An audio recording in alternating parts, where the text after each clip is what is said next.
دونوں پلے برابر ہیں.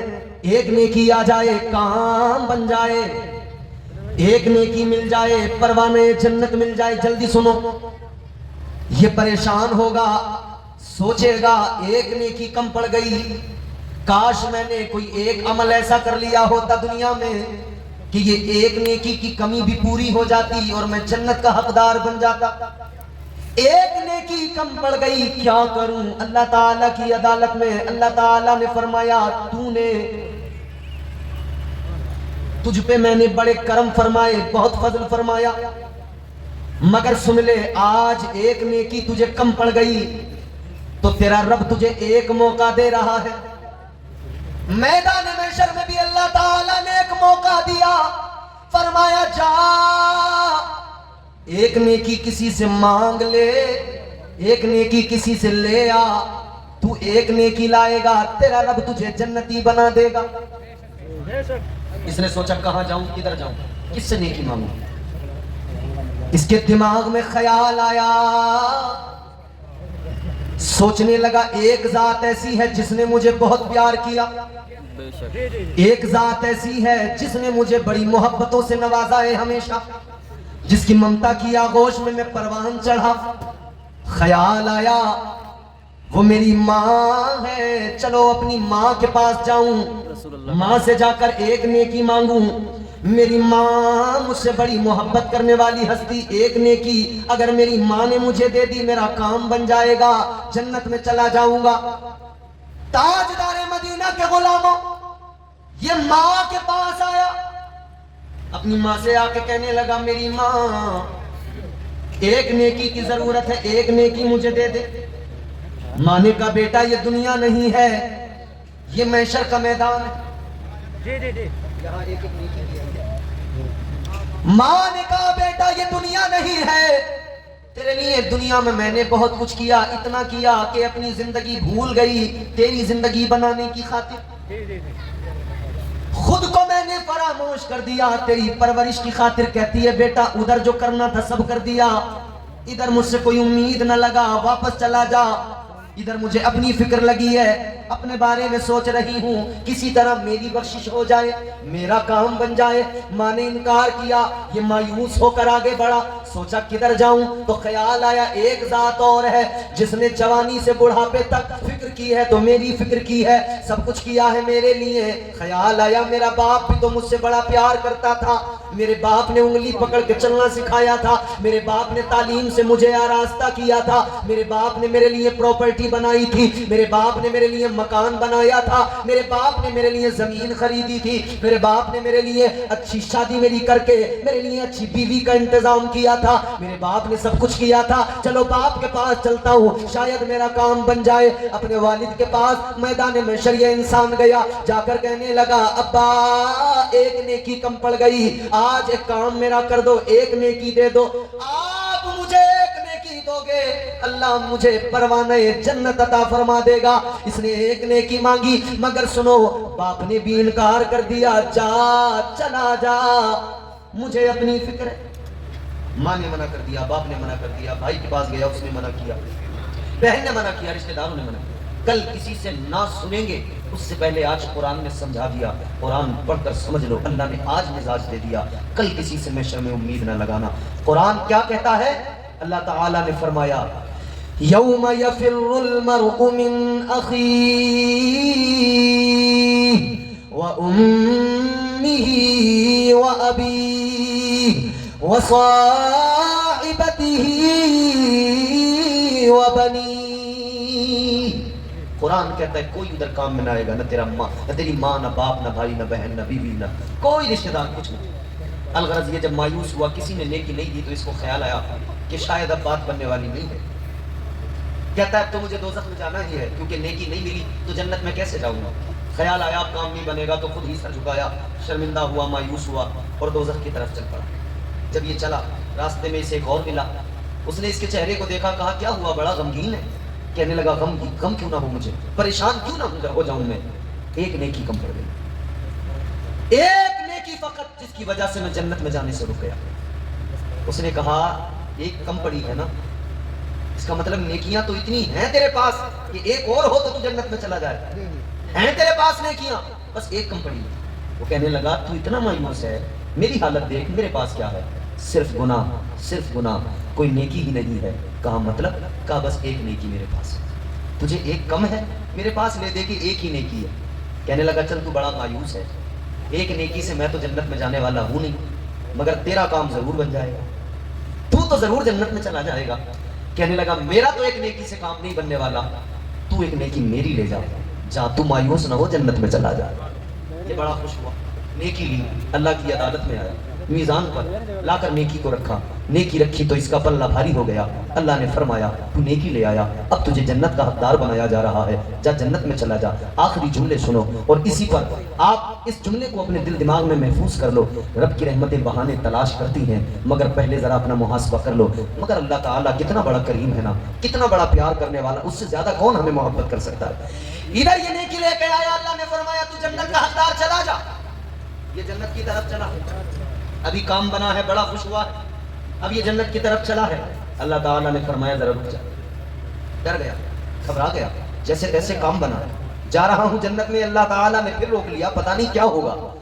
پروردگار عالم نے فرمایا جاتے جاتے ایک بات بتا کر جا, یہ جو نیکی تو لے کر آیا کس نے تجھے دی, کہاں سے لے کر آیا؟ میدان محشر میں نفسی نفسی کا عالم ہے, مگر تجھے ایسے ماحول میں کسی نے نیکی دی ہے, کون ہے وہ, کس نے دی, کہاں سے لایا؟ اب اس نے سارا ماجرا سنایا, یا اللہ فلاں آدمی ملا, اس نے دی. اللہ تعالیٰ نے فرمایا ایک کام کر, جنت میں تو جائے گا, مگر جانے سے پہلے اسے ذرا لے کر آ جس نے تجھے ایک نیکی دی, اسے ذرا بلا کر لا. یہ دوڑ کے گیا, کہنے لگا اس کو جا کر ملا, اس سے جا کر کہنے لگا چل تجھے رب کی عدالت میں جانا ہے, اللہ نے بلایا ہے, چل پروردگار عالم نے بلایا ہے. اس نے جیسے کہا وہ ساتھ آیا رب کی عدالت میں. پروردگار نے فرمایا تو نے اس کو نیکی دی, یا اللہ میں نے دی. اللہ تعالیٰ نے فرمایا ایک بات بتا, میدان محشر میں کوئی کسی کے کام نہیں آ رہا ہے, سب کو اپنی اپنی فکر لگی ہے, مگر تو نے جو اس کو نیکی دی وجہ کیا, کیوں دی؟ کہنے لگا یا اللہ ایک ہی نیکی تھی میرے پاس, میں نے سوچا میرا تو کچھ نہیں ہونے والا, چلو میری نیکی سے یہی جنت میں چلا جائے. پروردگار نے فرمایا میدان محشر میں تو نے اسے ایک نیکی دے کر سخاوت کا مظاہرہ کیا, سخاوت تو نے دکھائی. اللہ نے فرمایا اب ذرا یہ بتا سب سے بڑا سخی کون ہے, سب سے بڑا سخی کون؟ یہ کہنے لگا یا اللہ سب سے بڑا سخی تو ہے, تجھ سے بڑا سخی تو کوئی نہیں. اے میرے پروردگار تجھ سے بڑا کائنات میں سخی کوئی نہیں. اللہ نے فرمایا تو سن لے, جب سب سے بڑا سخی مجھے مانتا ہے تو سن لے, تیری سخاوت یہ کہ تو نے ایک نیکی دے کر اسے جنتی بنایا, اور تیرے رب کی سخاوت یہ کہ تیرا رب تیری اسی ادا پر تجھے جنتی بنا رہا ہے. وہ نوازنے پہ آئے تو نواز دے زمانہ, وہ کریم ہی جو ٹھہرا تو کرم کا کیا ٹھکانہ. یاد رکھو عزیزو اللہ تعالیٰ بڑا کریم ہے, مگر ہمیں چاہیے ہم اپنے رب کے قریب ہوں, اسلام کو پوری طرح سے اپنی زندگیوں میں داخل و شامل کریں, اسلام کے اصول و ضوابط پر عمل کریں, انشاءاللہ تعالیٰ دنیا بھی سنور جائے گی, آخرت بھی سنور جائے گی. اللہ تعالیٰ نے ایک عمل کی توفیق دے, پروردگار ہمیں برائیوں سے بے حیائیوں سے محفوظ فرمائے. استغفر اللہ ربی من کل ذنب واتوب الیہ. کلمہ شریف پڑھیں لا الہ الا اللہ محمد رسول اللہ صلی اللہ علیہ وسلم, وما علینا الا البلاغ. السلام علیکم.